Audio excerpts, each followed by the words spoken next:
Okay, I'm Captain Rob Donaldson from the 37th Attack Fighter Wing flying F-117s, based in Tonopah, Nevada, but we live in Las Vegas, Nevada. What's the general impression about finally flying combat missions compared to the training and the long wait you had here in Saudi Arabia? Well, it's kind of a relief to finally get started on the whole thing. My general impression about the whole start of it was I'm glad we got started, but it was a little bit of a shock to see all the AAA that they threw up at us the very first night. I feel that the training I've had over the past 10 years of flying in the Air Force has well prepared me for the first mission. The only thing was that I'd never been shot at before for real in training and everything, and that was probably the biggest surprise. But other than that, the discipline and tactics and procedures that we used in training are the exact same that we're using here in wartime. So it was good that we had about 6 months to get prepared here in Saudi Arabia to learn the lay of the land and to know the enemy. That helped immensely rather than start from a cold start kind of thing. So we used the time real wisely, 5 to 6 months that we had. We trained real hard, and there's nothing different that we're doing now than we did different when we pretty much first got here as far as tactics and flying go. The only thing is that they're mad and they're shooting. So and the other thing is we're getting to at least shoot back now too. So that's about the only difference. Yeah. What was your first combat mission like? I went the very first night, 16th, 17th of January, down to Kuwait. I was the only guy the only F-117 that was fragged to go to hit two targets in Kuwait. That was again, it was just everything. The tanker takeoff out of here, rendezvous with the tanker was just like we had done every night before. Went up to the border and dropped off with from the tanker there, and everybody else went to Baghdad or to northwest Saudi Arabia there to H2, H3, and I went southeast down to Kuwait. I remember getting a real dry mouth crossing the border, and that's about the only real, I guess, physical thing that I remember happening. I went down, and just before I turned south, pretty much south to make my first target run there, I looked off on the right-hand side, and I saw what appeared to be flares. At least that was my first impression. And I went, oh gosh, they're shooting flares. And then it took about a nanosecond later, and it was, those aren't flares, that's AAA, and they're shooting at me. And then it just opened up all around me, all over the place. I was down pretty low. I was trying to get below a weather deck to get my bombs off, and the stuff was just going off all around me. And I guess the best description to use is take the best 4th of July fireworks show you've ever seen, multiply it by 1,000 times, and that's about what it was like all around my cockpit. But again, like going back to the other thing, is the training was, the training that we've done over the past 10 years and the past 6 months here kicked in, and it was just press on, business as normal. I don't really remember ever being afraid at that time. There was just too much happening to think about it. I was engrossed in trying to find my target and drop the bombs on it, and unfortunately I was weathered out. So they got to shoot everything at me that night, and I didn't get to shoot back at them. And we just don't indiscriminately let our bombs go. If we don't see the target, we just we suck it up and come on home. So I remember, and coming back, I had a long way to go to find the tanker again, and found him and got my wingman on, and we talked on the way back and asked, hey, did you hear from so-and-so, or did you hear this other guy check in? And we said no, and so I thought we'd lost a couple airplanes the first night, and it was a long trip home, believe me. Coming back here, when I landed, the crew chiefs told me that everybody had returned, that all the F-117s had come back, and I didn't believe them because I just couldn't believe that anybody would have survived through all that AAA. But sure enough, after he told me about the third time, and then other people nodded their heads and said, yeah, everybody made it back, and went, gosh, that was more of a relief than anything. So that's pretty much what the first night was for me in combat. How's it been after that? After that, it's been the first missions, probably 1 or 2 through 5 or whatever, I went to Baghdad, and they were shooting quite a bit, as much up there as they were down in Kuwait the first night. And it depends upon where you are in the attack wave there. If you're one of the first guys through, they don't see you, and they don't start shooting until the bombs go off. If you're one of the last guys through, and they keep on shooting, and you look out there and you can see everything going off, and you go, well, I got to go through it, but and you do. But since then, it's kind of slacked off as far as the AAA goes. Sometimes they only shoot after the bombs go off, and then they quit after about 3 or 4 minutes. And sometimes they don't shoot at all. Last night it was downtown Baghdad, and hardly a shot fired. So I don't know if they're running out or if they're conserving. I hope it's the first. I think stealth technology has helped a lot in your opinion. Absolutely. I think the stealth technology, I wouldn't want to be in any other airplane than this one right here. We proved early on, when the war had not started yet, that the stealth technology worked. And we took a couple of missions up close to the border with Iraq, and there was no change in any of their activity as far as them noticing that we were up there close to their border. So we knew early on that we could get through them, and we did the first night. So we're very confident in the technology that Lockheed put inside this airplane, and very comfortable with it. Yeah, I wouldn't want to be in any other airplane in any other war than the F-117 right now. Yeah. Any comments about how the maintenance folks have been? They've been fantastic, and I've lost track of how many missions I've flown so far, but I have not ground aborted one at all. The airplanes have worked fine. I've gotten all my bombs off. I have nothing but high praise for the maintenance guys. They're really out there busting their hump and trying to make this airplane work, and it's a pretty sophisticated piece of machinery. So they've got they've got their work cut out for them. But young kids out there doing a bang-up job keeping these airplanes in good shape. Any other comments or suggestions you'd like to make? No, it's I don't know. It's kind of settled down now into we just go up there every night and do our thing and come back. And I think we've had a monumental impact on this war. I think the Air Force probably wishes they had about 5 more wings of F-117s. And we've been the only ones to go downtown Baghdad. Nobody else will go. And they've asked us to. We've hit everything from buildings in downtown Baghdad to bunkers, chemical warfare bunkers, aircraft bunkers, command posts. You name it, and we've hit it. And they've asked us to do a lot of cleanup work for aircraft that couldn't get through to other targets, F-111s or F-15Es, things like that had a hard time getting through the defenses to hit other targets. They've tasked us to go clean up for them. So we've done just about everything there is to hit almost all the targets that are available to us as far as a wide variety of them go. And we're just trying to do our best to get this over with as quick as possible, and with a minimum amount of loss of life on the coalition side. How do you feel about other pilots as a group flying with them? What other pilots? The other pilots with your squadron. How do you feel about them?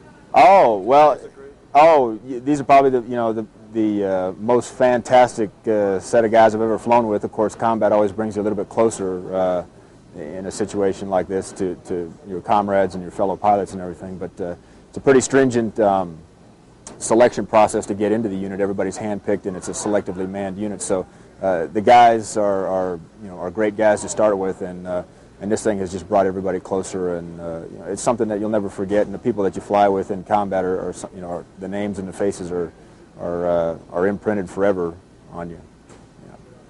Think you'll make it to a 10-year class reunion? Yeah, we're talking about it already. You bet. Yeah. We this is a once-in-a-lifetime thing. It's a very small unit. They only built 59 F-117s, and it's a very unique airplane and a very unique set of circumstances with a unique set of people. So, yeah, we've already been talking about 10-year, 15-year reunions and things like that. You bet.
It is impossible to imagine what fighting in combat is like unless we have actually done that. Two more of our country's heroes are with us today to share their experiences fighting in seven different conflicts from Vietnam to Iraq and Afghanistan. Jim Lawrence is a retired Marine captain. He's also a retired naval aviator, rank of commander. And he is a retired Air Force lieutenant colonel, Only he can explain all of that. He has over 35,000 flight hours, 7,700 in single-seat aircraft, 3 combat tours flying over Laos, North and South Vietnam, then Bosnia and Afghanistan. His first carrier landing, or trap as naval aviators call it, was flying the Navy T-2B jet trainer at age 19. Among his aircraft, the Navy F-8 Crusader, the A-4 Skyhawk, and the O-1 Bird Dog, all in combat before he turned 22. Then came the A-7 Corsair and the A-10 Warthog over Bosnia, and the King Air 350 over Afghanistan. He retired from Western and Delta as a captain after 35 years with the airlines. Michael Durant is a retired Chief Warrant Officer 4 Army aviator. Over 22 years active duty, he flew 150 medevac missions in the UH-1 Huey and UH-60 helicopters. Then air assault missions assigned to the 101st Aviation Battalion at Fort Campbell, Kentucky. He participated in combat Operation Prime Chance to protect American-flagged oil tankers in the Persian Gulf. Operation Just Cause, the U.S. invasion of Panama. And Operation Desert Storm, where he was the first helicopter pilot to engage a Scud missile launcher. Flying with the 160th Special Operations Regiment, SOAR, on October 3, 1993, he was the second Black Hawk helicopter to crash in Mogadishu, Somalia, where he was seriously injured and taken prisoner. He was released after 11 days in captivity. His 3 crewmates and 2 Army snipers were killed trying to fight off hostile Somalis. Durant retired with 3,700 flight hours, 1,400 of those hours on night goggles. He wrote a New York Times bestseller, In the Company of Heroes, about his career and his experiences in Somalia. In 2008, Durant was inducted into the Army Aviation Hall of Fame. Both gentlemen are highly decorated. Jim Lawrence, Distinguished Flying Cross, 36 Air Medals, 2 Single Mission Medals, and many, many more. Michael Durant, Distinguished Flying Cross with Oak Leaf Cluster, Bronze Star with V device, the Purple Heart, 3 Air Medals, the POW Medal, and many, many more.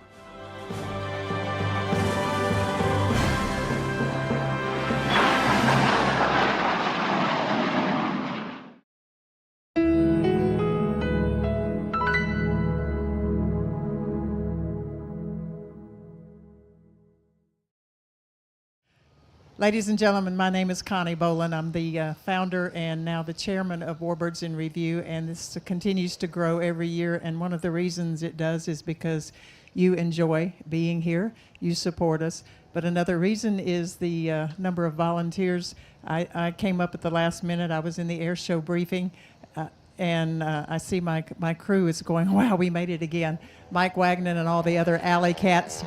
We call them the alley cats. They work very, very hard all week to shuffle all these airplanes in and out. They are just one set of the volunteers that make this happen for all of you. Again, we thank you for your support. The aircraft owners that bring their aircraft,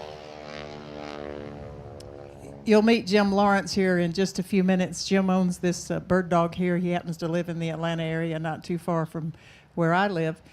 Jim said he was going to sell his airplane. Don't you love all this airplane noise?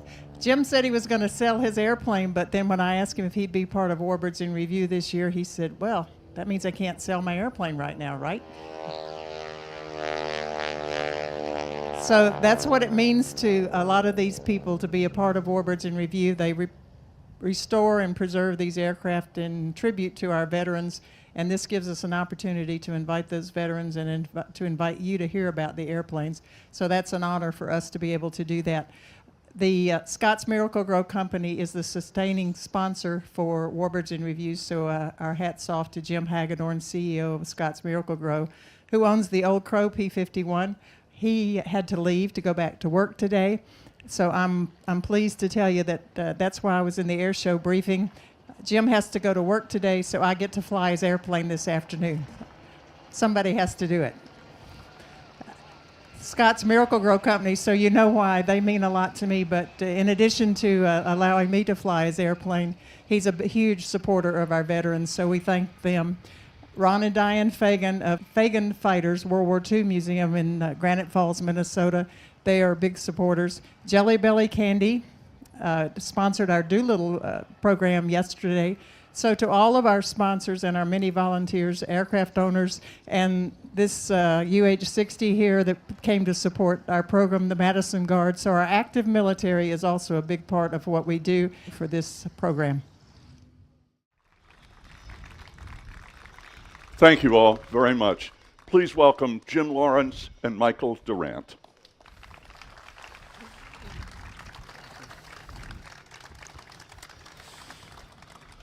Jim. Sir? Oh, God, don't call me sir. Darn. You just heard it. You're a Marine, and I'd heard, once you're a Marine, you're always a Marine, but you retired from the Marines and became a naval officer and aviator. And then you retired from the Marine Corps and became an Air Force pilot. Now, what was this all about, Jim? I just couldn't keep a steady job. Michael, he missed Army aviation. I mean, how hurt are your feelings? It's not over yet. I mean, maybe he's saving the best for last. Right. Jim, start us off, would you?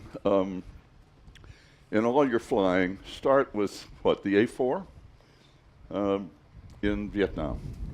Yes, sir. We had, when I got my wings, we went overseas, deployed to Chu Lai, Vietnam. And I was assigned, I was a young lieutenant, 21 years old. And I was assigned to VMA 211 out of Chu Lai and was flying combat missions there. And then they asked for volunteers to go to the Bird Dog as a FAC. And being 21, I figured, what could possibly go wrong? And so I volunteered to go be a FAC. So that's how. So you went from flying A4 at 400 or 500 miles an hour to flying a Bird Dog at, what, 90 miles an hour? On a good day. On a good day? So what does that really say about you? I mean... That I'm a really slow learner. Tell me about the Bird Dog missions. The Bird Dog mission was probably one of the more rewarding because we were working with our ground troops in heavy contact, as Michael certainly understands. And our mission in the Bird Dog was to find the bad guys, well, depending on which side you're on, and which was usually not very difficult. And we would work with our ground troops. We would then identify the targets, bring in fighters. Because we were fighter pilots, we knew the capabilities of the aircraft. We knew the ordnance because we had been doing it. And I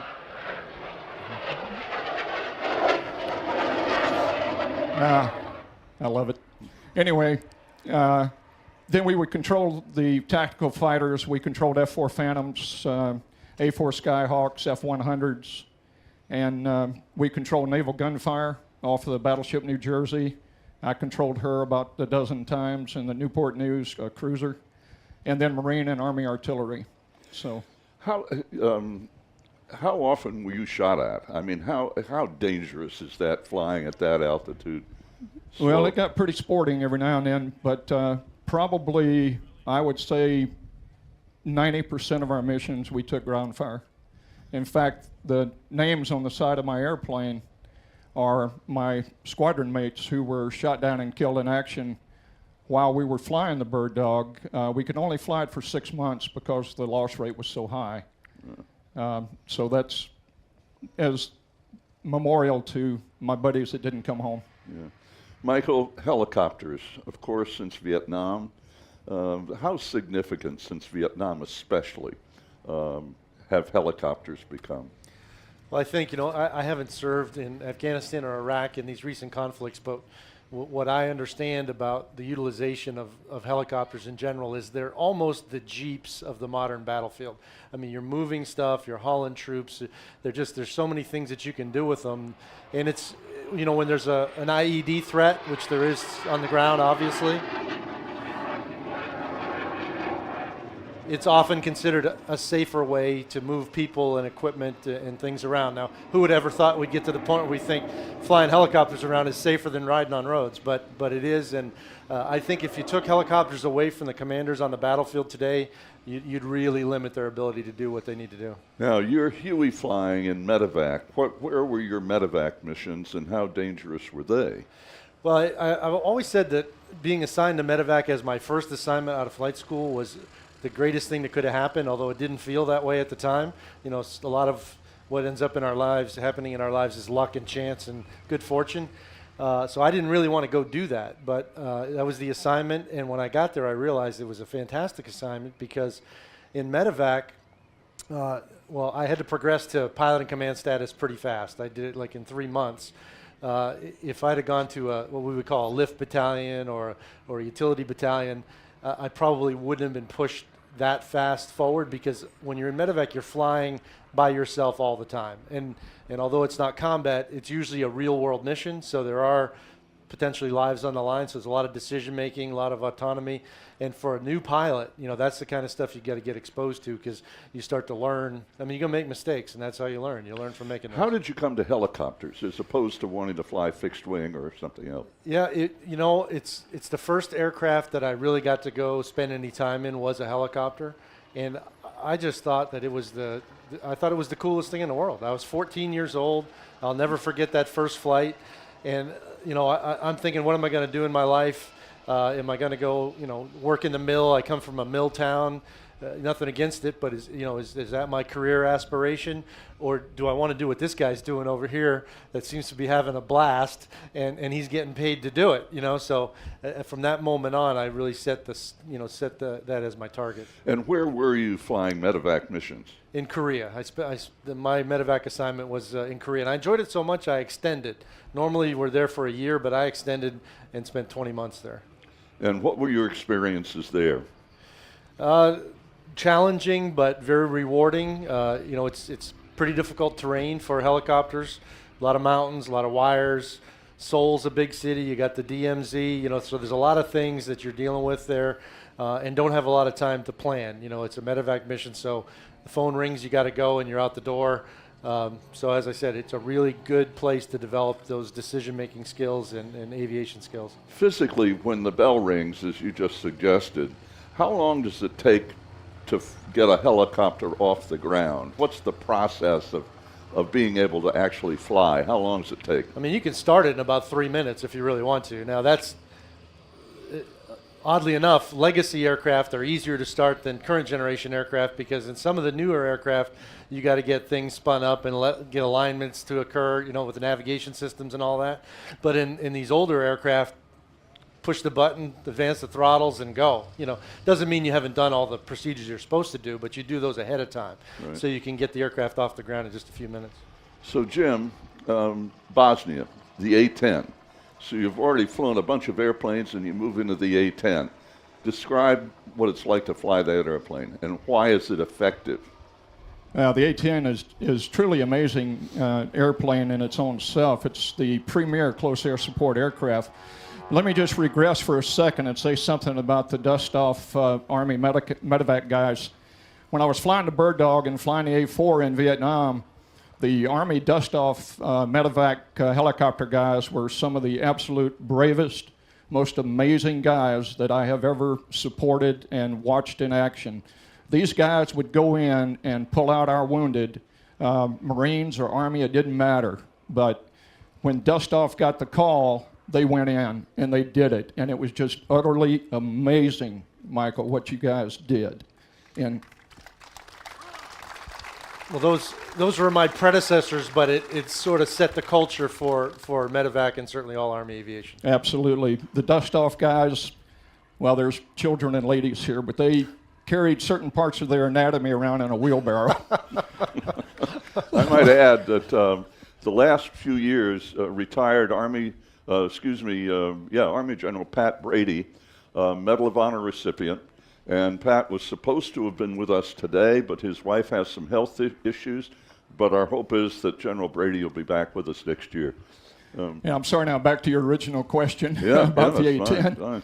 The A-10 is a very unique aircraft. If you listen to any of the grunts, grunts being infantry, guys on the ground, they love the A-10. It can carry a lot of ordnance, and it can stay on station a long time. It can put pressure on the target over and over again.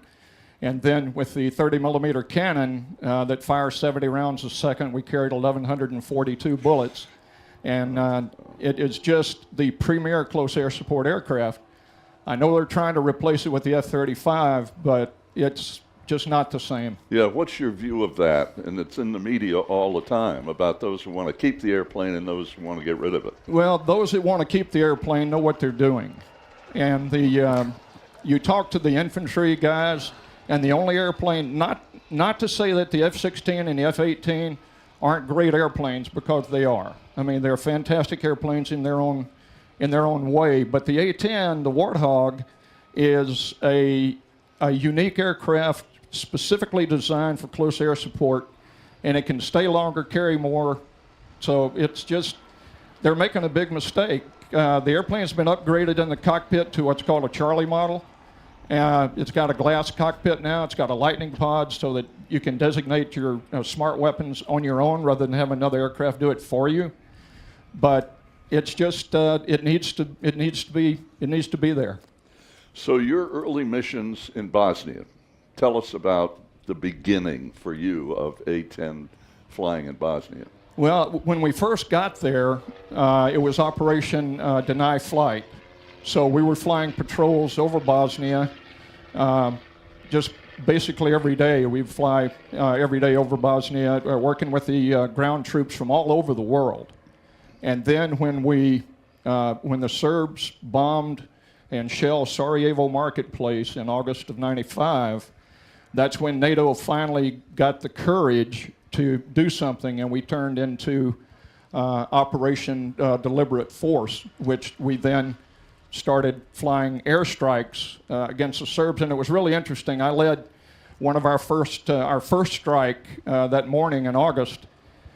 And we took off at 2 o'clock in the morning after about 30 minutes of sleep, and found our tankers in a pitch black night.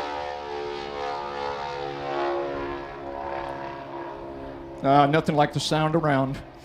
Found our tankers, and then we went into our orbit points off of Croatia. And about that time, Magic, who was the AWACS aircraft, called me. My call sign was Mako 27. Said, Mako 27, go green. And I went green, which is secure radio. And they said, you're authorized weapons free, which meant we were going to war, basically, is what it meant. And of course, I authenticated them just to make sure that it wasn't somebody trying to fool us. And then I came back onto our tactical frequency, and I told our flight, I said, proceed you to targets as brief, God be with us, and off we went. How often were you shot at? What happened that day when that first mission? Well, that was a pretty interesting morning. My target was the largest armored repair facility in all of the Balkans near Sarajevo in a town called Hadici. And my wingman, Dan Peabody, he was an attorney, so we called him Counselor. So Counselor and I proceeded over to the target. I checked in with the French Foreign Legion, Disney 6, who was the guys on the ground. And Disney authenticated me, and I authenticated him, and it was a clear day. I had the target, and I rolled in on the target, and from about 28,000. And so I was still dark, or are you in daytime now? It was daytime. It was right at dawn, actually. It was just after dawn. And I rolled in, I locked up the tread assembly building, which was my target. And just as I started to squeeze the Maverick off, and the Maverick, for those of you who don't know, it's a infrared guided missile. We could flip a switch on the inboard throttle of the A-10, and you'd get a video picture would come up, and you saw what the missile saw. So you could then slew and lock onto your target, which I did, and I'm just getting ready to release, and Counselor starts yelling at me, no mad, Sam, break. And Dan had never seen a real Sam. He didn't have any combat time, so normally when you tell somebody that, you tell them which way to break, but Dan was a little bit tense at that point. And so it was just an instantaneous decision for me, and I broke hard right, and fortunately it was the right way, and I picked up the missile as it was coming up, and I was able to defeat that missile. And then before the morning was over, I had 6 SAMs fired at me and 4 anti-aircraft sites. 3 of the anti-aircraft sites were silenced by British artillery off of Mount Igman. And then I took on this one anti-aircraft site that was out of their range. And it was like the gunfight at the OK Corral. I had tracers going by my canopy and flak going off, and I turned my gun on, and I started engaging him from about 9,000 feet away. And fortunately, I hit him before he hit me, and then I decided, to get the hell out of town. How many more missions did you fly in the Warthog? In Bosnia, I flew another 42 missions. Right. Michael, Mogadishu, what were we doing there? Mission. So initially, it was actually a humanitarian relief operation. The Somali people what year was this, sorry? What year? In 92, we entered Somalia, just before Christmas of 92. And it was really just provide security for relief organizations. I was not personally involved at that point. And then over about a 6-month period, the mission started to expand in scope and essentially became a manhunt. And that's when we got involved, because that's kind of one of the missions that we usually take on within the special operations world. So our rehearsals and our focus was on being able to go into the city and capture, as it turned out, a list of 50 individuals that the UN wanted apprehended. What is the crew of, now this is your helicopter, right? Or an updated version of it? Yeah, it's not mine, but... Well... But I do have one, but it's not a Mike model. But the Black Hawk, how many on the crew? And typically in the Army, it's a crew of 4.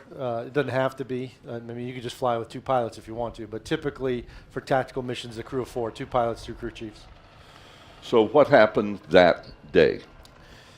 So it's the 7th mission that day you're referring to, I'm assuming, is Black Hawk Down, October 3rd, 93. Right. The mission that day is to go capture 2 top 10 personnel. We'd already captured the number 2 guy, and we'd captured 25 others. So we had 26 already in prison in a 6-week period. So it had gone pretty well. We hadn't lost any people and hadn't lost any aircraft. But this particular day, we knew was going to be different. There was 4 things about it. One, worst part of town. If you put a pin on the map, the place you do not want to go in Mogadishu, that's where the mission was. Number 2 is daytime, so we can't use our night vision technology, and we can't really hide as well, obviously, in the dark. Number 3, we've done it 6 times before, so they're starting to learn what our tactics are, and they're doing things to be more effective against that. And the last one is you can't land Blackhawks in the street. This part of the city, the streets are too narrow. So it's okay going in because we can fast rope people in. Means you throw ropes out the side and they slide down the ropes. Easy, in fact, it's probably better than landing. The issue comes with extraction. So we can't air land the Blackhawks, which means we've either got to get everybody off rooftops, which is not a good idea because rooftop extraction, you've been on the target now for probably a half an hour, attracting a lot of attention. You come in and land on the roof. I mean, you think about it, it's kind of hard to articulate here, but picture a helicopter up over the top of that screen. Anybody in this whole area can shoot at it, whereas if you land it in here, you have the natural cover of the buildings around you. So if you want, in an urban environment, if you can air land, you want to do it. So we decided we're not going to extract with helicopters. We're going to extract with ground vehicles, which was the right answer. So we go in, the mission's going okay. Couple little things happened. We did have a Ranger fall from an aircraft, which, to most people wouldn't be a little thing, but, in the conduct of an operation like that, you just fix the problem and move on. About 40 minutes in, we lose our first aircraft, and it was Super 6-1. And how many aircraft were there? There were over 20 on the mission, and plus about 4 fixed-wing assets overhead. So, I mean, these are pretty complicated little missions. The first Black Hawk is shot down, and what they're doing is they're orbiting the target, not a 30 millimeter gun, but a gun with a high rate of fire is 7.62, but we could shoot 4,000 rounds a minute with it. So much more firepower than the troops on the ground have on their own. It's why they love close air support and why they like helo support, because we can bring some real firepower to the fight. So he's in tight, circling the target, and gets shot down by an RPG. So few other things happened. We had a search and rescue bird get shot down. It went in to try to help that down crew. They get hit by an RPG. So that's when I got called in to replace that first aircraft. So when you get called in to replace somebody who just got shot down, I mean, it's not going to be a good day. You know, and we knew that going in, but we also know the guys on the ground, they need the support. They're being pummeled and they're surrounded, and they're not going to get out of there if we don't help them suppress the enemy fire. So we roll in. We made it around about 3 times when we got hit by an RPG. And the RPG hit, that's the tail rotor on the back there. The nose, if you're not familiar with helicopters, is this pointy end over here on the left. The tail rotor keeps you from spinning. The RPG hit just underneath that big round gearbox casing that you can see right there, and it essentially blew everything off from that point up. The tail rotor left the aircraft completely, which in a Black Hawk is not a good thing. We were at low altitude, low airspeed, spun violently.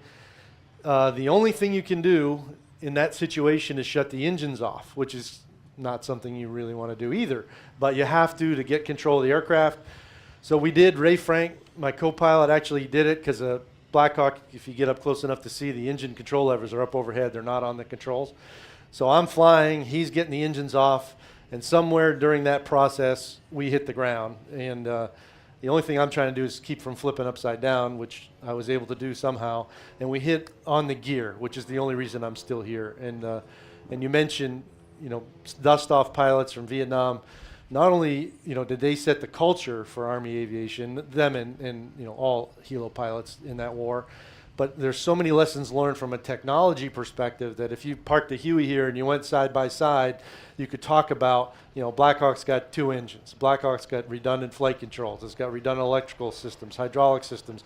It's got self-sealing fuel lines. All of that stuff came out of lessons learned from Vietnam, things that, would have saved lives had they been in place then that are in these airframes today, part of why I'm here. And it all works exactly as advertised. So when you hit, how many? There were 4 of you on board at the time? Yes. So when you hit, who was injured? Anyone? Oh, we were all injured very bad, yeah. I broke my, even though those landing gear will strut or attenuate the crash, and the seat does the same thing. It has shock absorbers on it. We hit so hard that my right femur actually snapped off on the seat, just the pure G-forces of the impact. And then my vertebrae were crushed in my spine. Not the discs, but the actual bones themselves smashed into each other, and one compressed 30%, so the compression fracture is. So I had pretty serious injuries, and then obviously was unconscious for probably 5 minutes. How quickly were you surrounded? Well, onesie, twosie Somalis started coming in right away, but 2 Delta Force commandos, Randy Sugart and Gary Gordon, were overhead, and they saw that something had to be done or we're going to be lost, and they volunteered to go in. And I don't think you can ever fully appreciate the significance of that act. You're looking down. I often ask myself, if I was in their shoes, would I have done that? It's hard to, you don't know. There's no way to know. But they did, and not only did they volunteer, but they were told no initially. And then finally, one of them got on the radio directly to the command center and said, if you don't let us go in, these guys are gone. And they were given permission. They dropped off, and they came up alongside. How did they get down? Super 6-2, another Black Hawk, got as close as they could, and Gary and Randy maneuvered on the ground to finally get to our site. Did they rope down? Or? I think they jumped. I think they were able to get down to about 8 feet, and they jumped out. Right. Now, they came to your protection, right? Right. And what happened then? So they arrived on the side of the aircraft, and I knew them, so I'm thinking somehow there's a rescue force here. This is over. Not knowing it's just 2 guys, and that's the next reinforcements don't get there for 8 hours. So we were on our own for the long haul. Didn't know it, so I'm optimistic at this point. But we fought the enemy off for, I'd say, maybe 15 minutes. Gary Gordon goes down first. Randy then comes back around, and I think at that point, it's just me and Randy. I don't think anybody else is left. I've shot all my ammunition. He gives me Gary's weapon. He grabs the crew chief's weapons from the aircraft and goes back around, makes his last stand. They estimate, there's hundreds of Somalis here. So it's a matter of seconds before he just can't hold them all off. So he's killed, and then they overrun the site. Initially, pretty certain they're going to kill me because they're all out of control, angry and violent, and there's nothing you can do. I mean, you can't run, you can't hide, got no ammunition left. So I basically accepted my fate. So they descended on me and started to beat me to death. I mean, they broke my nose, my cheekbone, my eye socket. They were ripping all my gear off. And I had been to survival school. It's one thing, another lesson learned from Vietnam. We didn't historically send Army aviators or ground force to survival school prior to deploying to combat. But post-Vietnam, all of our special forces, of which I technically was qualified as, went to survival school. So I went to survival school where they teach you as much as they can what you're supposed to do in these situations. And they basically tell you, you know, make the best of it. Don't make it any worse than it already is.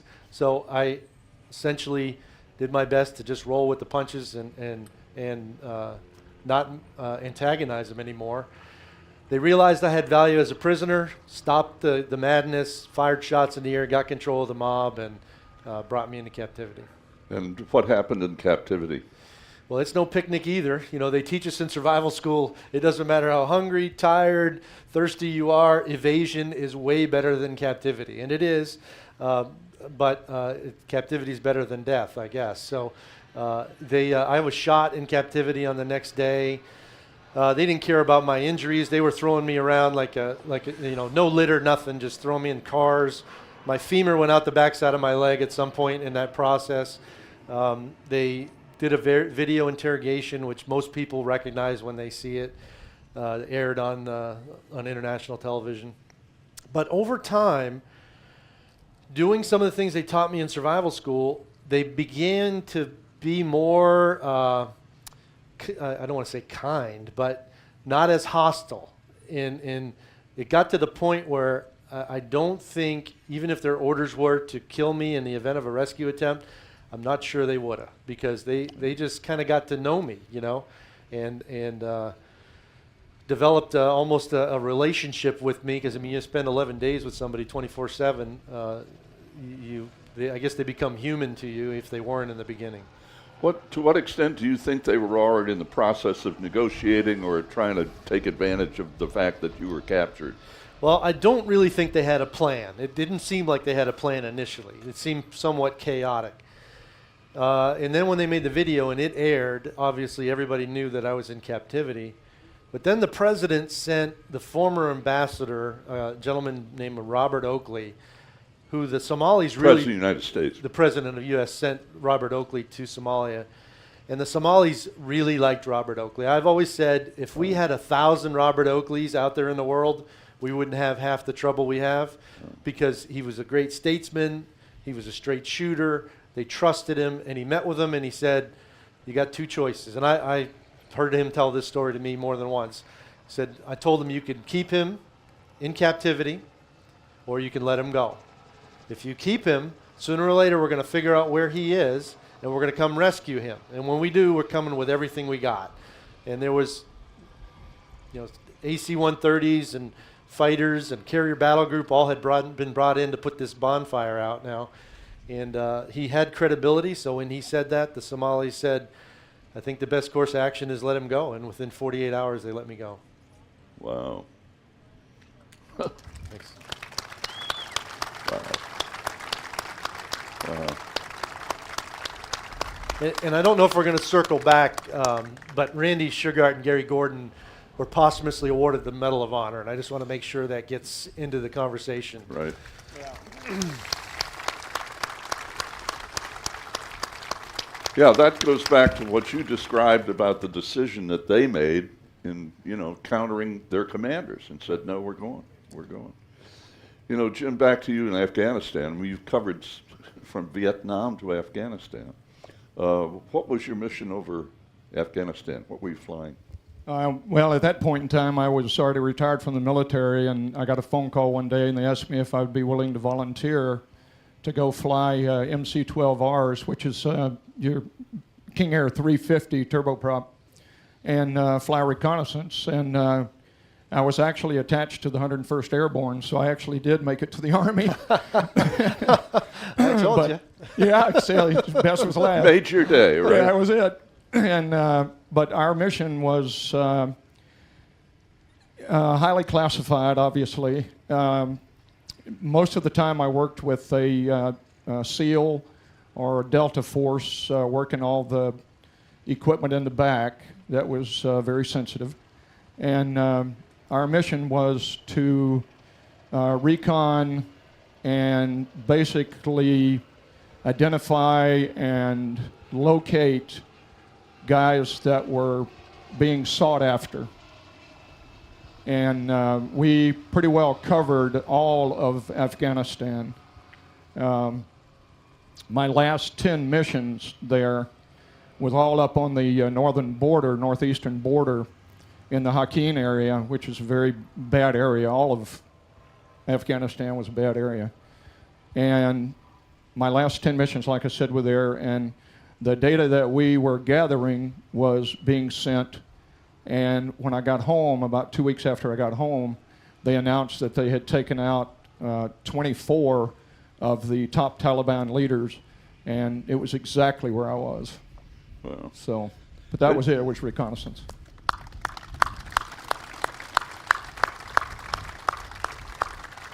You know, going back to Vietnam, when you were flying those missions in the Bird Dog, I mentioned in the film Laos and Cambodia, but we weren't in Laos and Cambodia, were we? No, sir. That's what I thought. Michael, looking back over your military career, what are your reflections? I think the people that you work with, you're not going to hear a different answer from anybody that's ever been in uniform. Yeah, they're great machines, and it's a great mission, and there's a lot of elements to it that you have fond memories of, but it's the people, no question. Jim? Totally agree.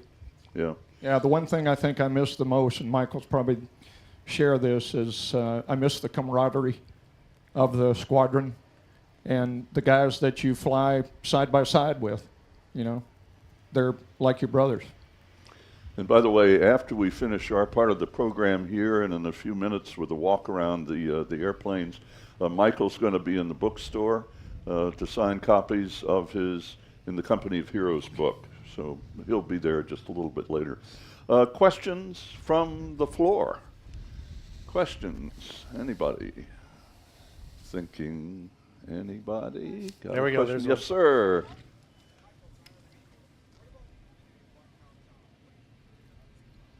I can hear it. He's asking about what about the movie, Black Hawk Down? Most common question, by the way, if no one was going to ask a question, that's the one I would throw out. I say it's accurate enough. It's not perfect, but if you watch the movie, it gives you a good sense of what actually happened. The biggest deviation is the combined characters. So sometimes you'll see one character in the movie doing something that actually happened, but it was actually that guy over there. And the reason they do that is they can't develop 25 characters in a feature film. They got to focus on a handful. So they take the actions of several and put them into one person, and that person becomes a superhero, and everybody else is, honorable mention. But that's just the way the movie making business is. Yeah. Any other questions? Questions? Yeah, we got one. Good. Jim, what were your dates in 211? I was there from June of 1968, and I rotated home in September of '69. Any other questions? Sam Bass, our colleague here. We got one over here.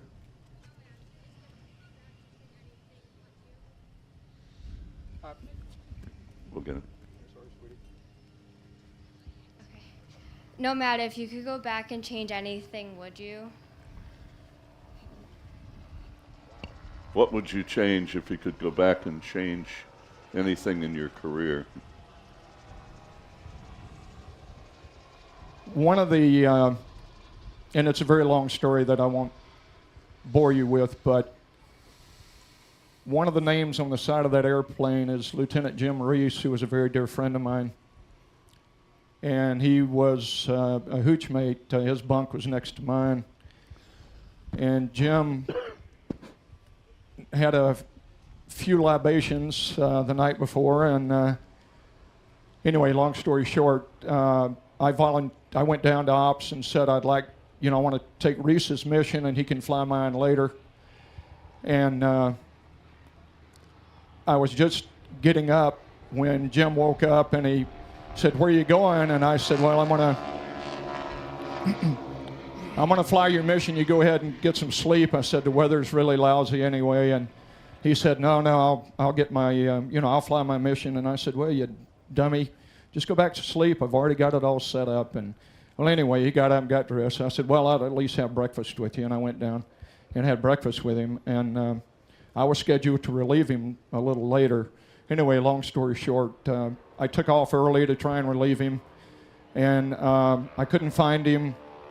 And he had been shot down and killed. And I guess probably out of my entire career, I wish that I had tried harder not to get him to fly that mission. Yeah, right.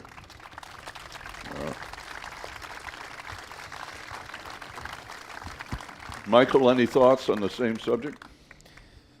Well, if you're talking about things you can control, I would say no. If you're talking about things you can't control, then obviously I would change the fact that, some folks didn't come home. That would be the thing that I would change. But I'd do it all over again in a heartbeat. It's amazing stuff, and changed who I am, and I would absolutely, unhesitatingly do it all again. Yeah, I agree with that. I'd go back right now.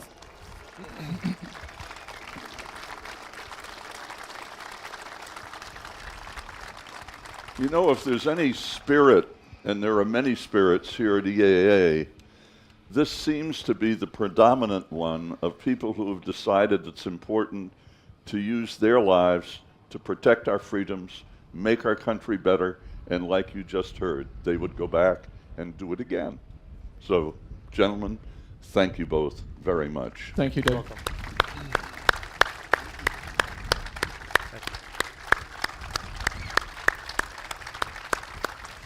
And now Sam Bass with Paul Wood, who owns this A4, and Jim and Michael are going to talk about their aircraft as well. So we can start out with Jim. Jim, let's start with your airplane because this is the furthest one away. And just tell me a little bit about the specs on the airplane. Well, the Bird Dog, it's obviously a reconnaissance aircraft. It's very slow. But it has a 213 horsepower Continental engine in it. It has about, on a good day, about 4.5 hours endurance. It's unarmed, although we carried Willie Pete rockets to mark our targets with, and actually flew with the windows open so we could hear them shooting at us. And then I'd shoot back with an AK-47 and then throw hand grenades out the window at them, which surprised a lot of North Vietnamese. And it's a good, solid airplane. It flies well once you get it in the air. The biggest boo-boo about this airplane, or the biggest challenge about this airplane, is landing it. It only weighs about 2,400 pounds gross weight, and so it sometimes can kind of get away from you. And it has a history of being ground loopable, which means the airplane kind of turns around on you, and that's about it. It's a very dependable airplane. You only cruise about, if you see 120, that's a good day. And other than that, lands about 70 miles an hour, takes off at about 50, and other than that, that's Bird Dog. Well, you mentioned that you had a 6-month tour because there were so many losses. How many airplanes did you figure you lost in the Vietnamese war in Southeast Asia? Our squadron alone lost 6 aircraft, 6 Bird Dogs. And there was almost 500 total lost. I think. Over 500, counting the Air Force and the Army Bird Dogs. Okay, now you mentioned the hard points on there. You really didn't, other than the AK-47, that was the only thing you had that you could shoot back with, right? That was it, yes, sir. Now, were they they kind of reluctant to shoot at you because they knew that if you saw where they were shooting, you were going to sick the big boys down on them, right? Yes, sir. They knew that we had friends in high places, and they would only open up on us, like you said, if they knew that we had spotted them, and then they'd do everything they could to bring us down. Now, you didn't fly into Ravens, but you had some interconnection with the Ravens. Could you Absolutely. just talk a little bit about that? What they yeah, did the with it? Ravens were an amazing bunch of guys. They were on the Air Force called the Steve Canyon program, and it was all, super secret in Laos, and I had a couple of really good buddies. We weren't in Laos, were we? No, sir, we weren't. I had a couple of good buddies that were Ravens, and when I was flying the A4, I flew a number of missions over there where the Ravens were control our facts. Okay, now the significance of your paint scheme on here. This aircraft is identical to the one that I flew in Vietnam. It's in the same markings as my squadron, VMO 6, Marine Observation Squadron 6. And 41 is actually the tail number of one of the airplanes that I actually flew. And it kind of corresponds, our call sign was Fingerprint, and I was Fingerprint 41. Well, let me ask you this. Of course, you've got all this vast experience in the different services. What does it mean to you when you fly this airplane to these air shows and the veterans come up and they look at this thing and they're very nostalgic about it? It is a wonderful thing to see the veterans come up and they say, you know what, this airplane saved my bacon. And either that or I have young people come up that want to know, well, what did you do with this airplane? And they don't really understand. But it still is a reminder of the sacrifices that were made. And I think that's important. Like Paul has the A4, and Michael has the Black Hawk and the Bird Dog and all of the warbirds that are here, that, it's just freedom ain't free, folks. And I don't care what anybody says. It's a price that has to be paid, and a lot of people are forgetting that. Well, thank you for your information on this one here. And this is Paul's airplane here, and this is Paul Wood. And Paul is the founder of the Warbird Heritage Foundation in Waukegan, Wisconsin. He flies the F-86, the A-4, L-39, and the T-2 Buckeye of jets. He flies some other airplanes also. And this is his airplane. I'd like for both of you to stand here. Get Jim over here also, because we'll talk about Jim flying it in combat. And tell us a little bit about your airplanes for the specifications on it. Well, sure. The Douglas A4 was originally designed to take over the duties of the Douglas A1 Sky Raider, which was a carrier-based ground attack airplane. And the designer of the airplane was a guy by the name of Ed Heinemann. And so his idea was to design a very light, very nimble airplane that could be launched off carriers and have a predominant role in ground attack and drop bombs and fire rockets on ground attack targets. And it ended up being a phenomenal airplane. It had lots of nicknames: the Bantam Bomber, the Scooter, and Heinemann's Hot Rod. And it's a testament to the maneuverability of the airplane that it got all these nicknames. But I think it is supposed to have dropped more bombs in North Vietnam than any Navy carrier-based airplane in the course of the war. Is that right? That's true. Yeah. So. And also understand that there was only one of these that was lost in air-to-air conflict. Isn't that correct? During the Vietnam. Well, they lost a lot of them. I think they lost 350 or 60 of them. Yeah, but I think that was the only one that was ground fire. Yeah, it was all ground fire. Okay. Now, how many of these were built? Just under 3,000, I think, 2,962. Well, how many are you still flying now? In civilian hands, there are 2 single-seaters, and then there, I think, are 4 TA-4s in civilian hands. Then there are some government contractors that have A4s that are still doing red air support out at Nellis or training JTACs and things like that, but they're on DoD contracts. So civilian owners, there's only just a handful. Now this is in Navy livery, but the Marines also flew this airplane, right? Correct. Yeah. They did. So now how many squadrons did you have of Marines? Do you remember? The Marine Corps had about probably at the time 10 squadrons. Okay. How about the armament on it? Well, it had I think 3 hard points, but you probably tell a little bit more about the armaments, I think, than I could. Well, the Charlie model and the Bravo models had 3 hard points on it. The Echo model that I flew in Vietnam had 5. And most of the time, depending on the missions we were fragged for, you'd carry 500-pound bombs, which could either be a snake eye, which is a retard bomb that gives you time to get separation from the explosion. It's delivered at a very high rate of speed at a very low altitude, much more precise than dropping dumb bomb. It's a dumb bomb. Right. Or you'd fly the 500-pounders with the slicks, or we'd carry Zuni rockets or napalm. And we had the 20-millimeter cannons. And it would carry almost half the load of the B-17 would in the Second World War. Actually carry more than the B-17. Yeah.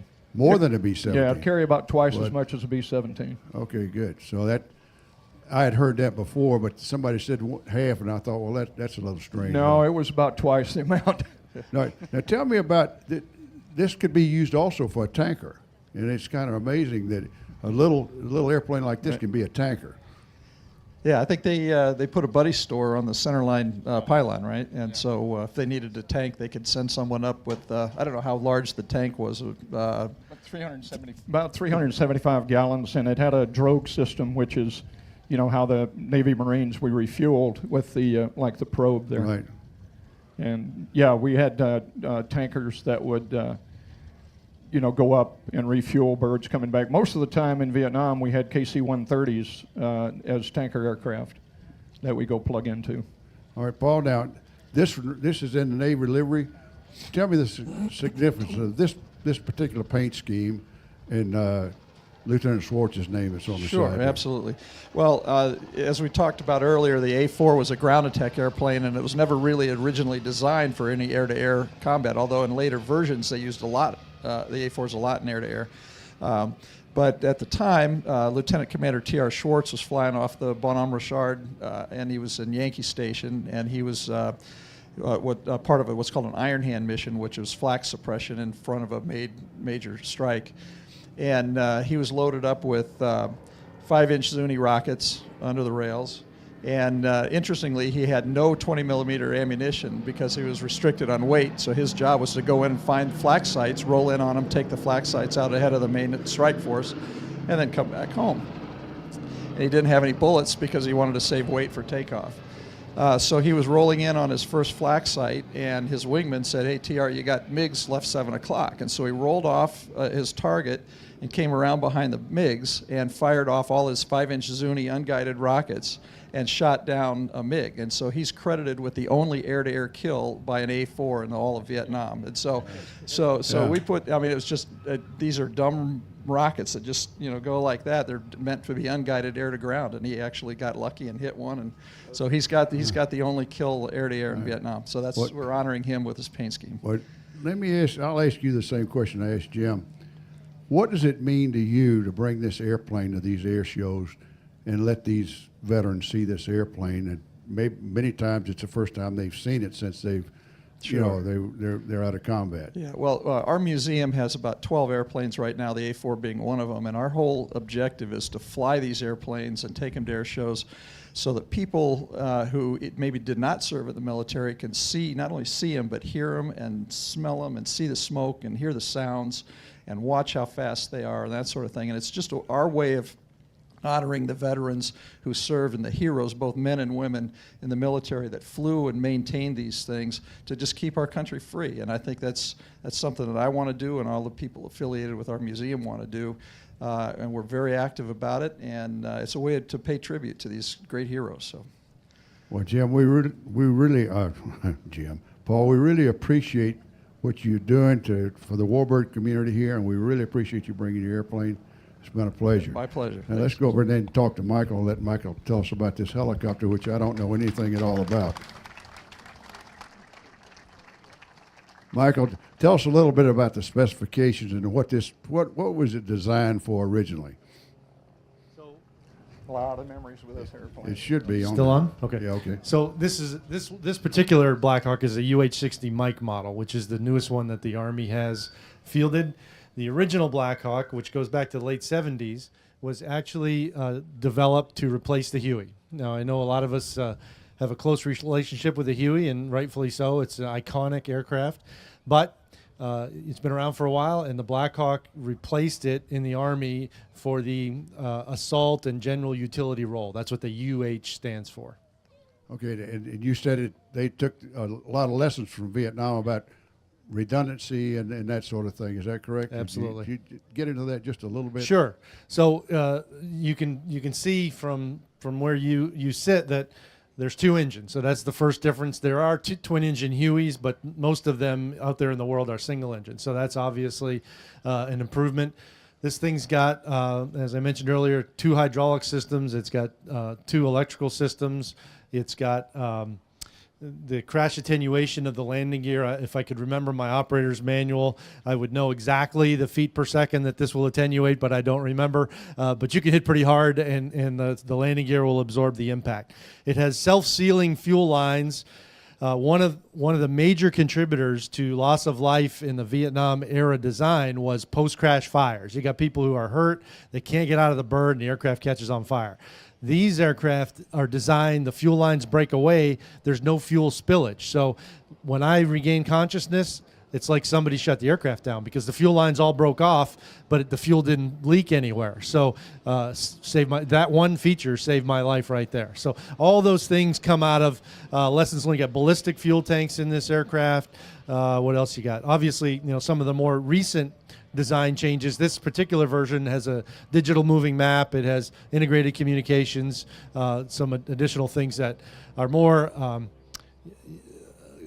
I would say, enhancements for the task of flying the thing, not moving the sticks, but getting where you need to go. But in terms of the real kind of nuts and bolts, big improvements, I think I hit the highlights. It obviously it's faster, carries more weight. What's the max sling on these now? 8,000 or 10,000? 9,000. So you can put 9,000 pounds on the hook. A Huey, I think, was 4. So, huge improvements there. And that's all driven by ground force requirements. When the Huey was flying, you're hauling a Jeep around. With this thing, you're hauling a Humvee around, which is pushing $8,000 with stuff in it. So you've got to improve your air capability to support changes that occur with the ground force. Now, what kind of armament do you have on this thing? So the normal Black Hawk, again, it was designed as a utility helicopter, right, but it is a multi-role helicopter if you want to use it that way. So an assault Black Hawk will have door guns mounted here that the crew chief or door gunner will utilize during infiltrations and exfiltrations or whenever other times are needed. I had a very good fortune to be in special operations where we had the latitude to do some other stuff. So going all the way back to the late 80s, we armed ours into an attack helicopter configuration. So we modified the minigun mounts to where they were fixed forward. So we end up with a gun that is pointing forward, basically right here, one on each side, and each of those fires up to 4,000 rounds at 7.62. We put 30 millimeters on wings. These hard points here, you can mount wings. We put the same gun that's on the Apache. The Apache has a nose 30 millimeter. Right. We put 30 millimeters on the wings. The beauty of this is we could put 2 of them. So we could put a 30 on each side and the same magazine that the Apache has inside feeding them. I don't remember. I think it's 1,100 rounds per magazine. Not as big as that A10 30 millimeter. That 30 millimeter in an A10 is a giant round, but ballistically it's a 30 millimeter round.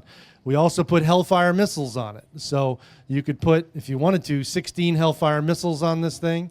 In fact, I personally fired the first Hellfire off a Black Hawk out in Nevada back in the late 80s. Again, there's just so many things you can do with it. We put rocket pods on it. Rocket pods have 19 shots each. You got 4 stations, so you're talking 4 19-shot rocket pods if you want to, or any of those combinations in between. Usually we would go 30 on one side, rocket pod on the other side, and then the 2 miniguns fixed forward for attack helicopter configuration. Now, when you went on a mission, how long would you be up? So the other thing that we did is added internal auxiliary tanks. So this aircraft's probably got about 2 hours and 20 minutes of endurance at normal operating speed and weight. We put a whole nother set of fuel tanks inside to basically double that. So we could go 4 hours and 20 if we wanted to. We actually had a configuration where there were 6 of them in there, and you could fly up to maybe 8, 9 hours without refueling, but that's all you're doing is hauling gas. At that point, you're not hauling anything else. With all of these guns and the rockets that you had on there in the Special Forces, Were you firing all the guns, or did you have somebody, the co-pilot or whatever? No, we're You firing flew them all from the right side, didn't you? Either Right one. seat? You could sit left seat or right seat. So Yeah. we're doing the flying and the shooting. Okay. And then the other thing, you're talking about fuel. We put refuel probes on the front of ours. It's not. It looks just like that on the end, but it's much bigger and longer because we got to get out beyond the radius of these rotor blades. So in a Black Hawk, the refuel probe actually extends. It sits in a fixed position where it's probably about, 4-6 feet sticking out. And then when you're ready to use it, it extends another, probably 6 feet to get out near the end of the rotor blades. And then we follow C-130s because... With the Drogan probe? Correct. Because only the C-130 is slow enough to get to speed where we can keep up with it. You can't do it off like a KC-135 or a KC-10. And I imagine with the weather bad, that's kind of dicey, isn't it? It's actually diciest on a nice sunny afternoon, because what happens on nice sunny afternoons out there in airspace? Turbulence. Yeah. And you're trying to get in tight with this drogue that's doing this. It actually has to come in under the rotor blade tips. So you're trying to, and you can't just sneak up on it. You gotta strike it. Right. And on those sunny afternoons when it's really bumpy, it's very difficult to do it. It's a lot easier at night or when the weather's a little more stable. Is there anything else you'd like to add on this, being I don't know anything about helicopters? Well, I think the folks that fly it are going to tell you this is the greatest helicopter's ever been built. I mean, these things have been around for 30 years now. They're probably going to be around for 30 more. It is an absolutely fantastic machine. It was designed right in the beginning. We've made incremental improvements all the way that keep making this thing better. Guys that fly the Mike model, I'm sure, would tell you, it's got some great enhancements that they really like over the earlier versions of the aircraft. And it's highly reliable. In the times that I was operational, I can think of maybe only 2 times when I went out there to launch and was not able to take off because of an aircraft malfunction. So, fantastic machine. Michael, thank you. I admire you greatly.